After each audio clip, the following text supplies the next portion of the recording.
Assalamualaikum warahmatullahi wabarakatuh. Perkenalkan, nama saya Romdoni Sani Miliana, NPM G1A015.004. Di sini saya akan membahas pada bab 7, yaitu analisis data. Materi yang akan saya bahas yaitu maksimum dan minimum. Komen yang digunakan pada nilai maksimum dan minimum yaitu maxx. Ada maxx. Maxx di sini digunakan untuk menghitung nilai maksimum dari elemen vektor X.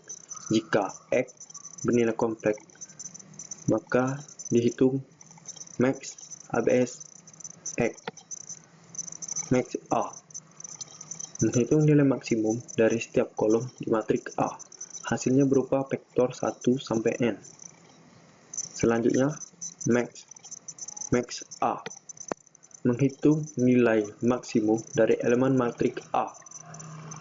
Max A B menghitung matriks berukuran sama dengan A dan B dengan elemen berisi nilai terbesar di antara elemen A dan B pada posisi yang sama. Min sama dengan sintaks max, tetapi untuk mencari nilai minimum.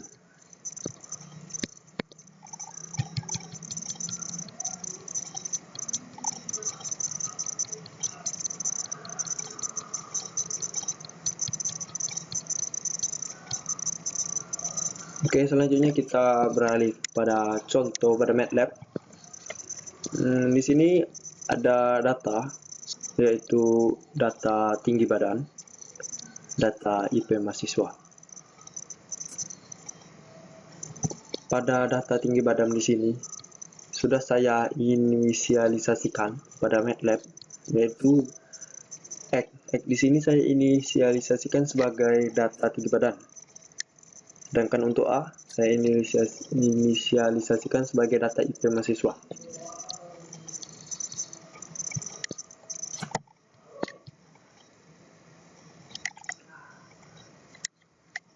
Selanjutnya yaitu untuk penggunaan komen max. Contohnya sebagai berikut. Dapat kita lihat. Ketik max buka kurung X tutup kurung. Nah, di sini komen max X yaitu mencari nilai maksimum dari X. Di sini tadi yaitu data tinggi badan. Nilai maksimum pada data tinggi badan di sini yaitu 177. Nilai tertinggi pada data tinggi badan didapatlah 177. Selanjutnya yaitu max buka kurung A tutup kurung. Nah, di sini yaitu menghitung IP tertinggi pada setiap semester. Menghitung IP tertinggi pada setiap semester. Maksimum A menghitung nilai maksimum, nilai tertinggi dari semester dan dari setiap semester. Dapat dilihat pada semester 1 yaitu nilai tertingginya yaitu 3,9. Pada semester 2 nilai tertingginya yaitu 4,0.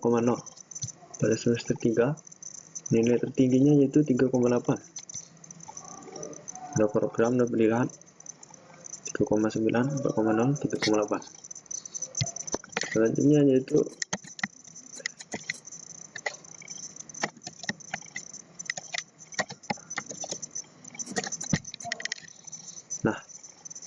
didapatlah sebagai berikut: 3,3, 4,0, 3,8, 3,2. Di sini fungsi dari komen max buka kurung A kutip tutup kurung di sini yaitu mencari nilai maksimum dari setiap mahasiswa, sedangkan untuk max A tadi yang tidak ada kutipnya untuk mencari nilai maksimum dari setiap semester. Sedangkan yang ada kutipnya untuk mencari nilai tertinggi pada setiap mahasiswa.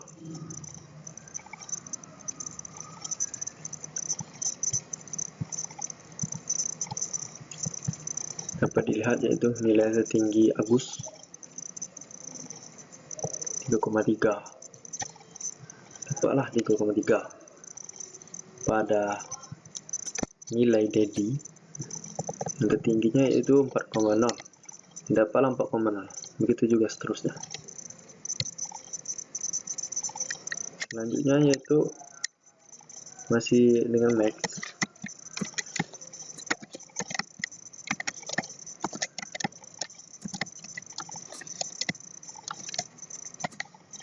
Nah, dia dapatlah 4. Di sini komen Max, buka kurung Max, buka kurung A tutup kurung. Di sini maksudnya untuk menghitung IP tertinggi yang pernah dicapai mahasiswa selama 3 semester. IP tertinggi pada setiap mahasiswa, IP tertinggi pada setiap mahasiswa yang pernah dicapai selama 3 semester, yaitu IP tertinggi yang pernah dicapai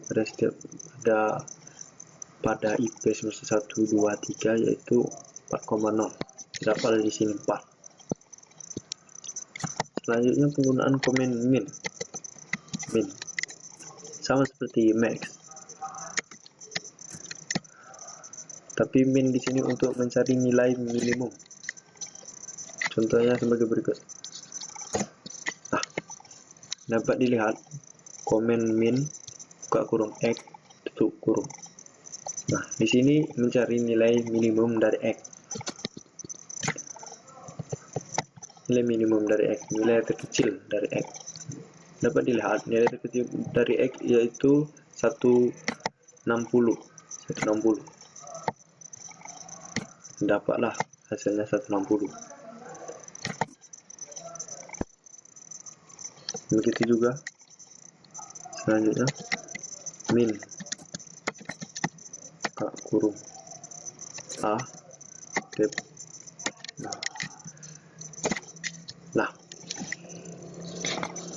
dapatlah nilainya 2,8, 3,8, 2,9, 2,9. Di sini digunakan sama seperti yang max tadi, yaitu mencari nilai minimum dari setiap mahasiswa.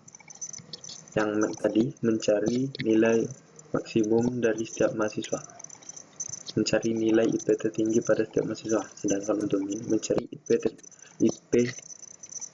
terkecil dari setiap mahasiswa.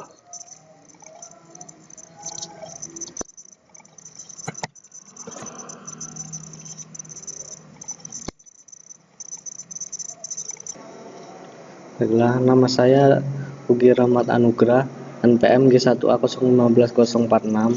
Di sini saya akan menjelaskan jumlah dan produk, di mana ada beberapa komen jumlah. Ada sum X yang berarti menjumlahkan nilai elemen vektor X, dan sum A berarti menjumlahkan nilai elemen dari setiap kolom di matriks A. Hasilnya berupa vektor 1 min n. Dan juga ada sum A yang berarti menjumlahkan nilai semua elemen matriks A. Dan ada juga sum X yang berarti menghitung vektor berukuran sama dengan X berisi jumlah kumulatif elemen X, yaitu elemen kedua ialah jumlah dari elemen pertama dan kedua dari X, dan seterusnya. Dan juga ada sum A yang berarti menghitung matriks berukuran sama dengan A, di mana kolom-kolomnya merupakan jumlah kumulatif dari kolom di A. Sebagai contoh ada matriks Y yaitu 1, 4, 9, 16 dan 25, dan juga ada matriks B di mana di dalamnya ada matriks berukuran 3x3, ada 1, 4, 7, 2, 5, 8, 3, 6, 9. Lalu kita buat di MATLAB. Sini yang Y adalah ini, dan B matriks B yang ini. Kita kopikan aja komennya.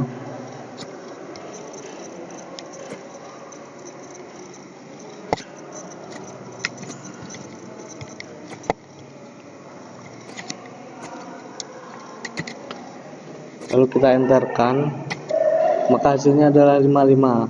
Ini berarti menjumlahkan elemen dari vektor Y. Kemudian contoh berikutnya,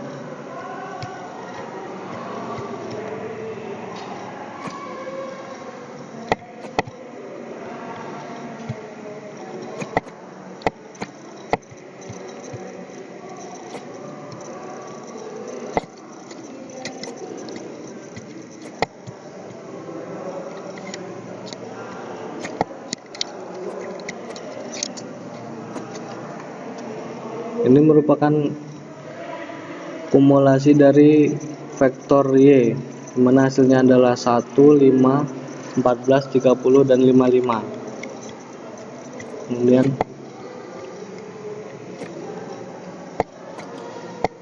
berikutnya adalah produk, di mana ini adalah produk merupakan perkalian elemen-elemen vektor dan matriks, di mana komannya ada prod X yang merupakan mengalihkan nilai elemen vektor X.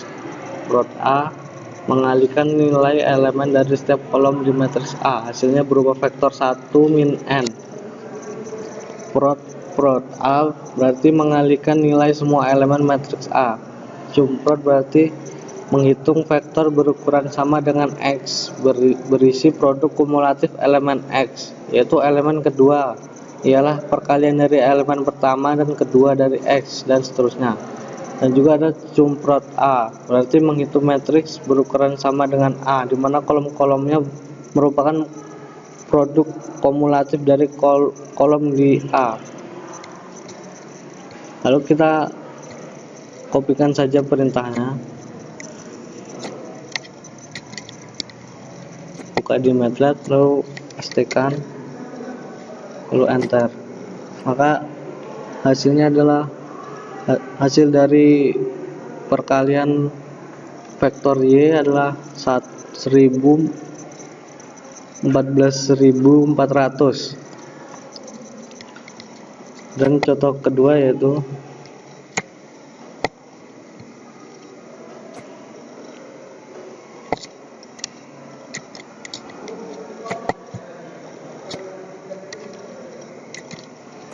ini merupakan perintah untuk menghitung kumulasi,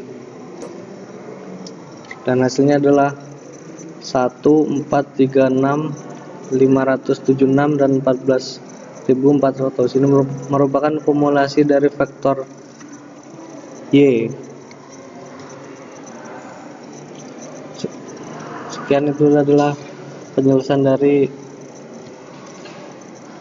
jumlah dan produk.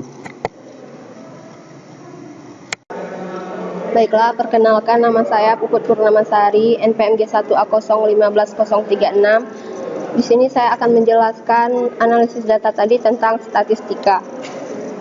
Di dalam statistika ini ada beberapa komen operasi vektor dan matriks untuk menghitung maksimum, minimum, jumlah, dan serta produk. Beberapa komen analisis data statistik diantaranya, yang pertama ada mean X. Mean X untuk menghitung rata-rata aritmatik dari elemen vektor X. Kemudian ada mean A untuk menghitung rata-rata aritmatik dari elemen setiap kolom di matriks A. Hasilnya berupa vektor 1 min n. Kemudian ada median, sama seperti sintak mean tadi, tetapi untuk menghitung median atau nilai tengah. Ada STD, sama seperti sintak mean tadi, tetapi untuk menghitung deviasi standar atau simpangan baku. Ada VAR, sama seperti sintak mean tadi, tetapi untuk menghitung variansi. Di sini kita gunakan contoh kembali menggunakan data tinggi badan dan nilai IP mahasiswa. Kemudian kita copy ke Matlab. Kita copy ke Matlab.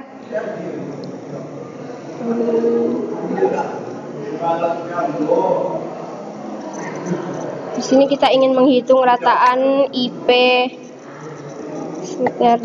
dengan ALS. Kita copy, kemudian kita masukkan ke MATLAB, enter, dan rataan IP-nya adalah 3.4750, kemudian ada 3.3750, 3.2750. Kemudian kita hitung lagi rataan IP-nya. Rataan IP mahasiswa. Di sini kita copy lagi.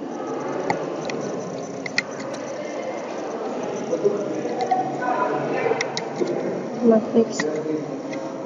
Nah, rataan IP mahasiswanya 3.1333, 3.900, 3.400, 3.0667. Kemudian kita kopikan lagi tentang rataan IP total. Rataan IP total di sini kita pakai mean seperti sintak di atas tadi, seperti komen di atas tadi.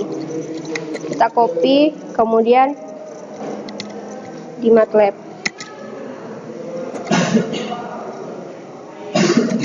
Nah, hasilnya rataan IP total adalah 3.3750. Kemudian kita ingin menghitung nilai tengah. Nilai tengah di sini kita masukkan nilai tengah sama dengan median X, deviasi STD X.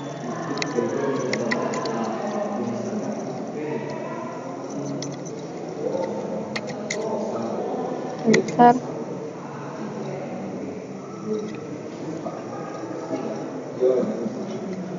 Kemudian bikin lagi tentang variansi X tadi. Kita kopikan ke MATLAB. Hasilnya adalah nilai tengahnya 17.5000, deviasinya 5.4661, variansinya 291.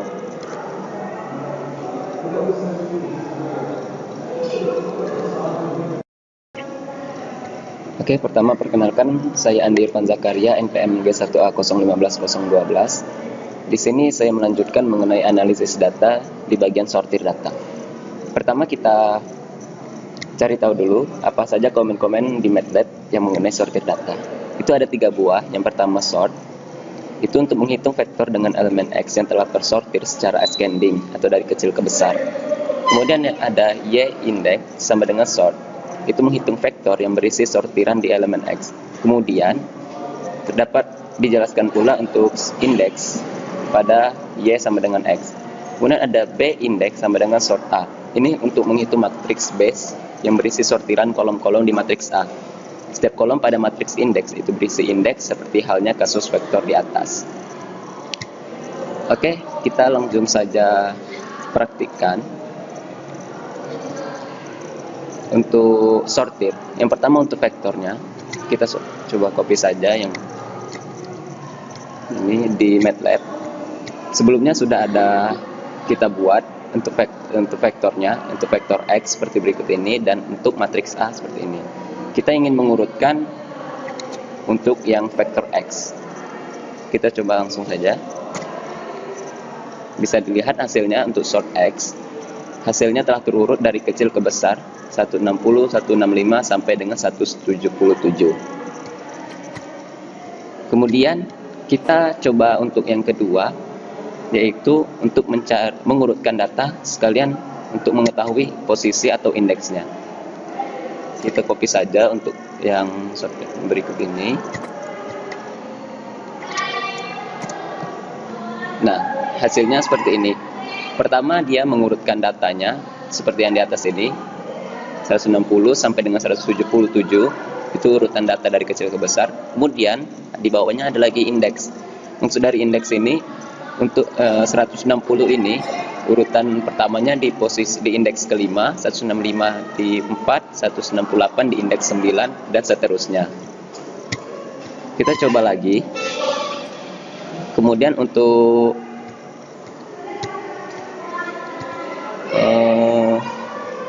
mengurutkan data itu secara descending atau dari besar ke kecil.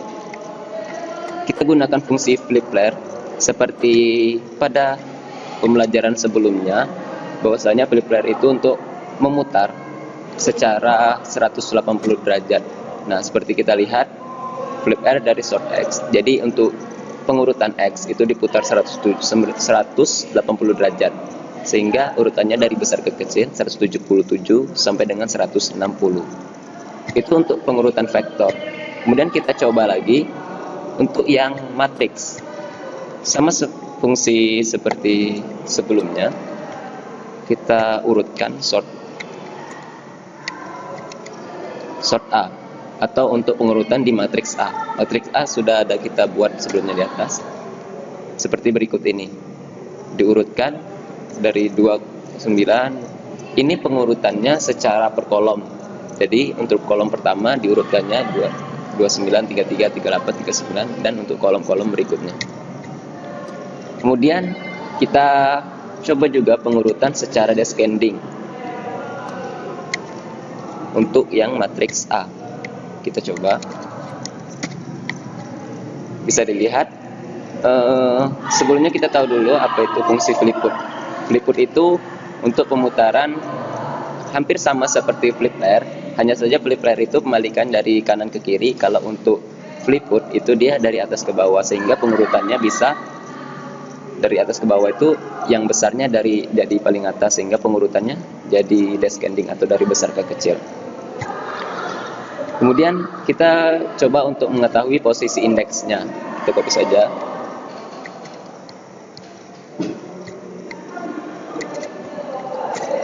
Bisa dilihat posisi indeksnya. Ini pengurutan elemen-elemen vektor untuk matriks elemen-elemen di matriks A, dan ini indeksnya 2,9 itu maksudnya di indeks 4, 3,3 di indeks 1, 2,8 di indeks 1, 3,2 di indeks 4, dan seterusnya. Selanjutnya saya akan menjelaskan tentang histogram. Nama Andrea Nuktadin, NPM G1A 015072. Histogram. Di histogram mempunyai komen, yaitu hit dalam kurung X. Fungsinya memplot histogram dari data di X dalam 10 interval.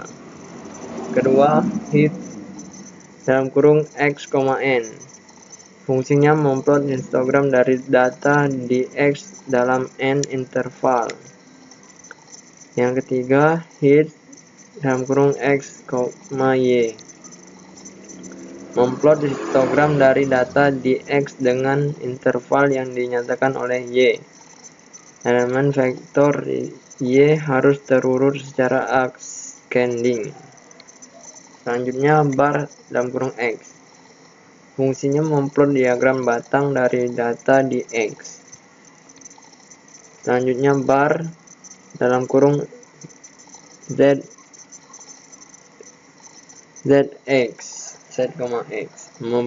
Fungsinya memplot diagram data dari data X pada posisi yang didefinisikan oleh Z. Selanjutnya, bar dalam kurung Z, X kutip string. Memplot diagram batang dengan properti ditentukan oleh string, seperti pada tabel 5.3. Selanjutnya ada stairs dalam kurung X.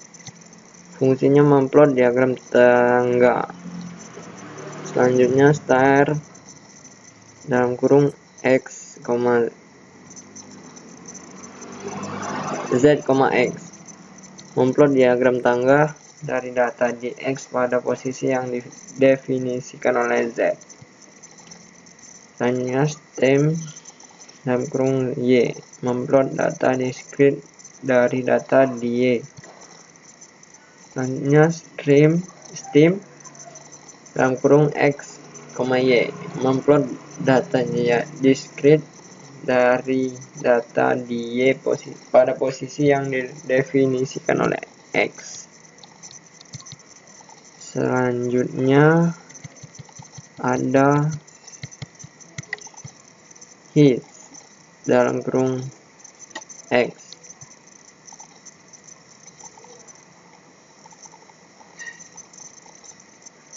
Fungsinya membuat histogram dalam 10 interval seragam antara minimum X dan maksimum X. Vektor yang berisi 10 nilai antara min X dan max X yang terpisah seragam. Vektor M berisi jumlah pada setiap interval. Histogram bisa diplot dengan bar dalam kurung Y, M kutip string. Selanjutnya hit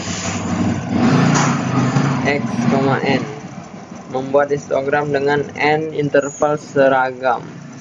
Selanjutnya ada hit dalam kurung X, Y membuat histogram dalam interval didefinisikan oleh vektor Y. Selanjutnya bar dalam kurung Y. Fungsinya membuat diagram batang dari nilai Y. Diagram bisa diplot dengan plot dalam kurung XB, YB. Bar, selanjutnya ada bar dalam kurung X, Y, membuat diagram batang dari nilai Y dengan posisi yang didefinisikan oleh X.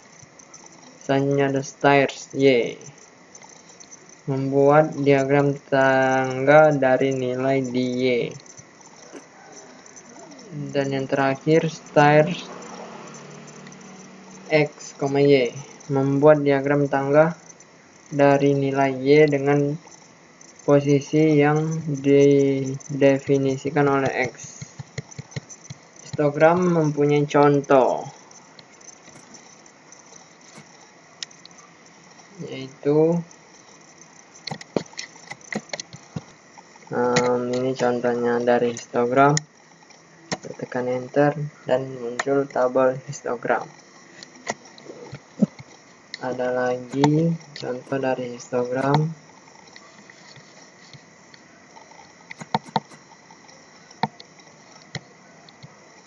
Ini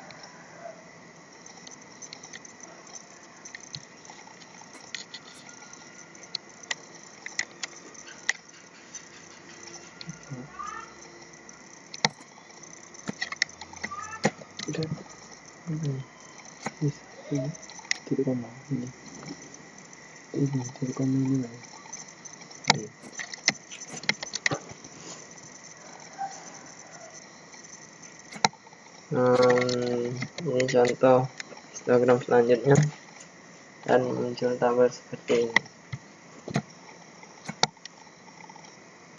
Terima kasih.